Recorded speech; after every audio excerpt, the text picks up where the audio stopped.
Sir, Arif Mohammad Khan साहब का कहना है कि जब सिम्टम आते हैं हम उसको देखने से अनदेखा कर देते हैं और इसीलिए बीमारी बढ़ती है। जब मदरसों के अंदर बच्चों को पढ़ाया जाता है कि निंदा करने की जो पनिशमेंट है वो सर कलम करना है, और ये बताया जाता है कि ये ऊपर वाले का कानून है, तो उसको भी अब एग्जामिन करना चाहिए अगर ऐसी घटनाएं रोकनी। देखिए, आरिफ मोहम्मद खान साहब सीनियर आदमी हैं, राष्ट्रपति का प्रत्याशी घोषित हो चुका है, तो अब बहुत ज़्यादा कवायद करने का कोई मतलब नहीं बनता है। इल्ज़ाम लगाना, बातें करना वो अलग बात है, लेकिन मुझे ये बताते हुए मतलब मैं संतुष्ट हूं कि मुस्लिम पर्सनल लॉ बोर्ड हो, जमीयत उलमा हिंद हो, देश के मैक्सिमम बड़े जो धर्मगुरु हैं उन सब ने आगे बढ़ करके इस मुद्दे पर निंदा की है, बयान जारी किया है। और मैंने खुद बात की, मैंने मुस्लिम पर्सनल लॉ बोर्ड के सदस्यों थे, जमीयत उलमा हिंद के जिम्मेदारों से खुद बात करके मैंने कहा कि आगे आकर के मुस्लिम धर्मगुरुओं को इस तरह की किसी भी बर्बरता के खिलाफ खुल करके बयान जारी करना चाहिए। तो आप कोई एक उद्धरण उठा करके कहेंगे कि ये पढ़ाया जाता है, लेकिन जो सामने घटित हो रहा है, जो बयान आ रहे हैं, जो मुस्लिम समाज के जिम्मेदार आगे बढ़ करके इस बर्बरता की निंदा कर रहे हैं और कड़ी से कड़ी कार्रवाई की मांग कर रहे हैं, उसे आप नहीं देखेंगे और इस तरह की किसी भी कोशिश की सराहना नहीं करेंगे, स्वागत नहीं करेंगे। ये घटना पूरी तरह से निंदनीय है और ये दरिंदगी है। ये घटना सिर्फ घटना नहीं है, ये पूरी तरह से बर्बरता है, जघन्यता है। सबसे पहला व्यक्ति हूं, राजनीतिक दृष्टिकोण से अगर आप देखेंगे तो खुल करके मैंने इस मामले की निंदा की, मजम्मत की, और उसके बाद मैं प्रयास कर रहा हूं कि और खुल करके मुखर होकर के लोग इसकी निंदा करें। कांग्रेस का शासन है वहां पर, मुख्यमंत्री जी ने जितनी गंभीरता के साथ इस मामले को खुद मॉनिटर किया है वो अपने आप में अभूतपूर्व है। चंद घंटे के अंदर दोनों आरोपी गिरफ्तार हो चुके हैं और फास्ट ट्रैक कोर्ट जैसी व्यवस्था जो राजस्थान में है उसके तहत उन्हें सजा होने जा रही है और देश देखेगा कि एक उदाहरण बनेगा, इसमें कोई दो राय नहीं। कांग्रेस सब धर्मों को समान रूप से देखती है और सब धर्मों में जो कट्टरता करने वाले लोग हैं उनके लिए भी उसका समान स्टैंड है।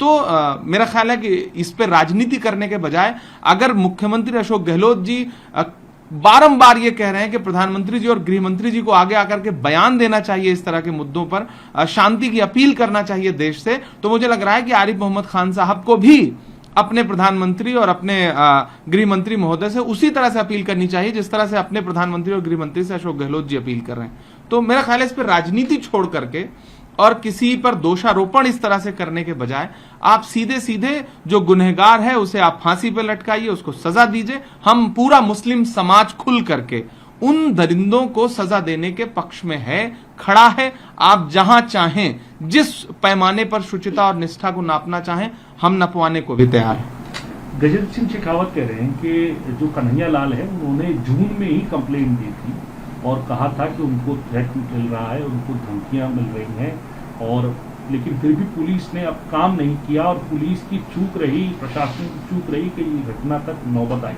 नहीं, चूक तो कहीं ना कहीं वहां जो लोकल पुलिस वाले थे उनकी चूक तो है ही, इससे इनकार नहीं किया सकता। अगर कोई घटना घट रही है तो लोकल स्तर पे प्रशासन की चूक है, और चूक ना होती तो फिर सस्पेंड क्यों किया जाता। एएसआई को सस्पेंड किया सरकार ने, तुरंत आगे बढ़ के 24 घंटे नहीं बीतने दिया और सस्पेंड किया। एसआईटी गठित की, टॉप क्लास के जो ऑफिसर्स हैं, डीआईजी रैंक के ऑफिसर उसे मॉनिटर कर रहे हैं। और देखिए, घटना घट जाना ये किसी भी देश, किसी भी परिस्थिति, किसी भी समाज में मतलब एक तरह से इसे पूर्व में रोका नहीं जा सकता, या फिर और प्रयास हुआ होता तो शायद रोका भी जा सकता था।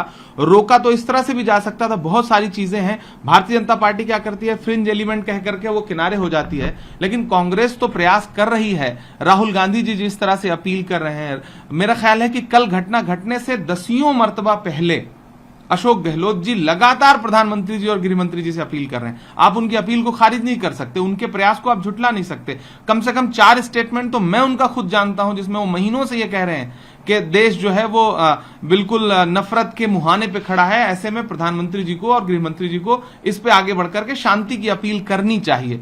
लेकिन आप बताइए कि इतने घंटे गुजर चुके हैं, देश के प्रधानमंत्री ने एक जुम्बिश वाला शब्द भी बोला हो तो नहीं बोला।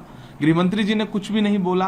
तो ये देखने की जरूरत है कि जो भी दोषी होगा, अगर और पुलिसकर्मी दोषी होंगे तो राजस्थान सरकार, कांग्रेस की सरकार बिल्कुल चूकेगी नहीं, उन पर भी कार्रवाई करेगी। प्रथम दृष्टया जो दोषी लगा है उसको तुरंत सस्पेंड किया गया है, आगे भी जो दोषी होगा उसके खिलाफ कार्रवाई करेगी, विभागीय कार्रवाई करेगी कांग्रेस, इसमें कोई दो राय नहीं। आखिरी सवाल आपसे, महाराष्ट्र की राजनीति आप कह दिया 30 तारीख को आपको फ्लोर टेस्ट पे आना है।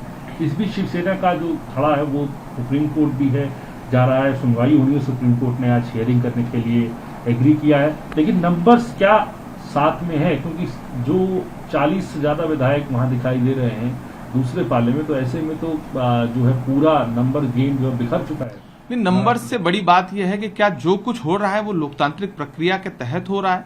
अगर माननीय उच्चतम न्यायालय ने ये कहा कि 11 जुलाई तक यथास्थिति बनी रहेगी, तो यथास्थिति में तो सारी चीजें आती हैं ना। यथास्थिति का मतलब है कि डिप्टी स्पीकर कोई एक्शन नहीं ले सकता, डिप्टी स्पीकर कोई कार्रवाई नहीं कर सकता, सरकार जैसे चल रही है चलती रहेगी, 11 के बाद फैसला होगा। ऐसे में मुझे हैरत है कि महामहिम राज्यपाल महोदय को इतनी जल्दी किस बात की है। एक बार उन्होंने और जल्दी की थी, जब पूरा देश सो रहा था तो रात के अंधेरे में उन्होंने देवेंद्र फडणवीस को शपथ दिला दी थी, और उसके बाद कुछ घंटों बाद सरकार गिर गई थी, मुंह की खानी पड़ी थी भारतीय जनता पार्टी को। ऐसे में मैं महामहिम से अपील करूंगा, गवर्नर साहब से, मैं चूंकि वहां से राज्यसभा सांसद भी हूं तो मेरा अधिकार बनता है उनसे अपील करने का कि जब उच्चतम न्यायालय इस मामले को देख रहा है तो सबको बहुत जल्दी नहीं दिखानी चाहिए। और आप नंबर्स गेम की बात कर रहे हैं, आज सुप्रीम कोर्ट का फैसला आ जाने दीजिए, उसके बाद महाविकास अघाड़ी ये तय करेगी कि उसे किस तरह से, किस रणनीति के साथ इसमें आगे बढ़ना है। और हमें पूरा विश्वास है कि माननीय उच्चतम न्यायालय कम से कम इतना भरम लोकतंत्र का जरूर बचा के रखेंगे।